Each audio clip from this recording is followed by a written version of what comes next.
This is Mike Kavanaugh with GayLifeNYC.org and HIVHero.org. I'm here at the premiere of The Choice, an off-Broadway play, part of a festival series. Let me just tell you, it was really, really amazing. It's nice to see new playwrights doing new things. You know, Broadway is great, but please check out off-Broadway. There's so many amazing things.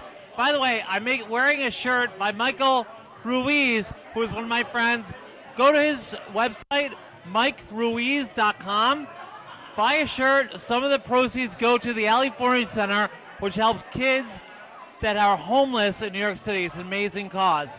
So let's talk to the cast.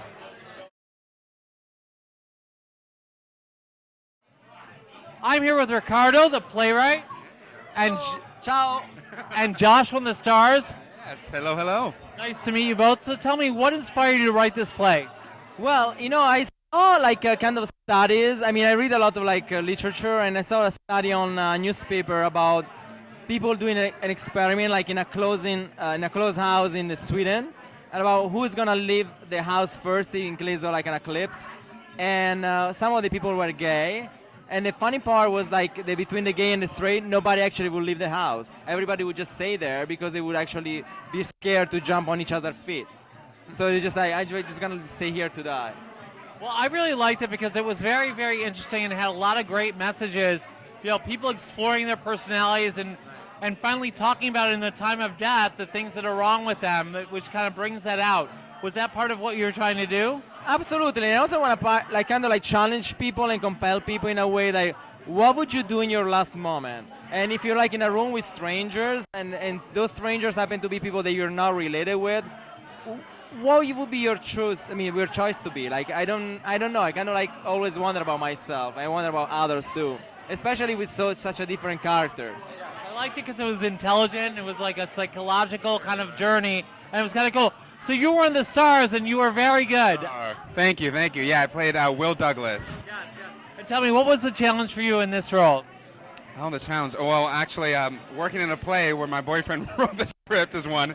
No, it was. I don't know. Challenge. I've actually found a lot that I had in common with this character. So I don't know about challenges. I found a lot that I think gay men in general can relate to in this character. You know, he plays an AIDS research doctor, and I got to go to a friend of ours who is an AIDS research doctor himself. Got to go to his work and see his research and what he does, and it's so inspiring. I learned a lot, and I was able to bring a lot to the character, I hope.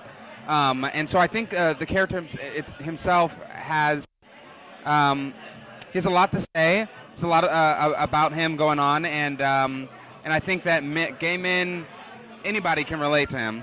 But I think overall, I just found a lot that I actually had in common with him. I love the mortality or the morality of the priest with the gay person. Because I grew up gay as well. And it was a struggle for me, and it was very interesting how you did that. But I have to say one thing.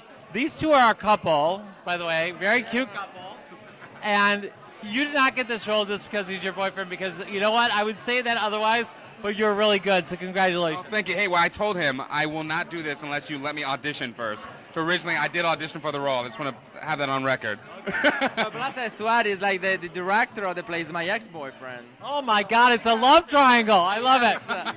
Andrew is my ex-boyfriend, and he's my business partner, and so unless he was approved by him, it wasn't going to be Will Douglas. So I got his blessing. I got Andre's blessing. So you're all friends. I love when ex-boyfriends can be friends, because mine, I hate them all. I don't care. Tom, the lead in this play, The Choice. How are you? I'm great. How are you? You're handsome. Oh, thank you. So tell me, what was it about this role that made you want to take it? Well, I got an email from Ricky. I know Josh, who played Will from college, and I got an email out of the blue that said, would you like to come audition? And I read the script. It has a lot of wonderful messages about authority and choices and judgment and the worth of a person, and it really spoke to me, and I auditioned, and I ended up getting cast. It's been a blast. This is kind of about, I don't want to give away, but it's about making choices about what would happen if you have to choose people that live or die, and you played it quite convincingly. It was kind of painful to watch. Thank you. Yeah, it's been fun and a little painful to get into that character and put yourself in a position where other lives are depending on you. and you know, my character has to sit there and wonder what my own worth is and my own ability to judge the value of another person. And it's something that I hope I don't have to actually do in my real life.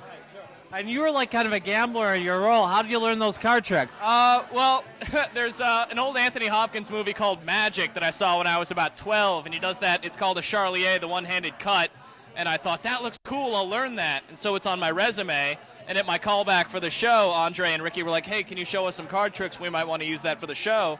And it ended up, I think, being a useful part of the character. You know, that's what I love about reading resumes when I interview people is all the additional skills. It's like, you know, I always get really annoyed when I hear I have a driver's license, but I get that's kind of rare in New York. Right. No, yeah.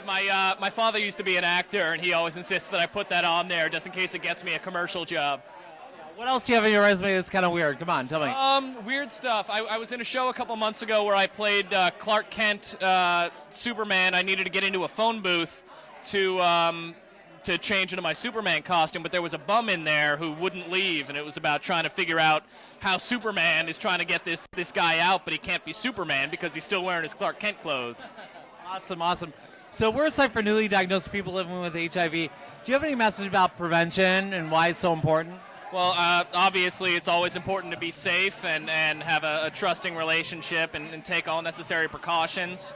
I think it's lovely that we're finally entering a time where it's acceptable to love whoever you want without judgment. I feel like the general trend of humanity is towards something accepting, and I think just increased awareness, increased safety, increased knowledge across the board, both here and especially in undeveloped countries in Africa where there's all kinds of false rumors and everything. The more we can spread just general knowledge, I think the safer everyone can be. You know what? And here's the thing. If you meet somebody, don't trust them just because they say they're negative, because you never know. If you're going to get in a committed relationship, go get tested together before you do anything like that, because you never know. Thank you so much. Amazing opening night. Have fun with the rest of the run. Thanks. It's nice to meet you. Nice to meet you too. Oh, I'm sorry. I'm here with Cesar and Andre. How are you guys? Doing pretty good. Doing great. We had a great opening night. Glad it's past us, and looking forward to the rest of the run. It was amazing. I really liked it. I was very impressed by it. It was very thoughtful and thought-provoking. So thank you very much for that. Thank you very much. But we have the playwright to thank for that, really. I mean, it sort of started with the script, and I think the actors picked up on it, the audience picked up on it, and it's all there. So amazing. And Cesar, you're an actual AIDS researcher, right? Absolutely, yes, I am. That's fascinating. So part of this play was kind of about someone who was that. Can you tell us what's going on with the research? Is there any hope? Absolutely, there is advances every day, and unfortunately in science the advances are slow, but we are keep moving, and we are advancing to get a vaccine as soon as possible. Do you think there's going to be a cure in the next 5 years? Probably not in the next 5 years, but we will have a vaccine. I have absolutely certainty that we will have a vaccine. Well, that's very hopeful, because we're a site for newly diagnosed people with HIV, and it seems like so many people are getting affected. Do you have any message out there about keeping going and being really responsible and trying to live your life without being sad? I don't know. I mean, my message is generally the same for anyone, which is like live each day to the fullest. And I think whatever you're going through, you can always abide by that. And how about you, Cesar? Absolutely, and I think the message of prevention until we get the vaccine for HIV absolutely is definitely important.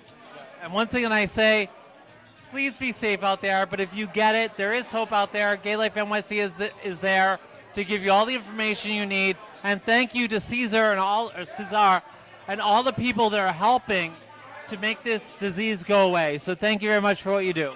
You are very welcome. Thank you. And go see The Choice.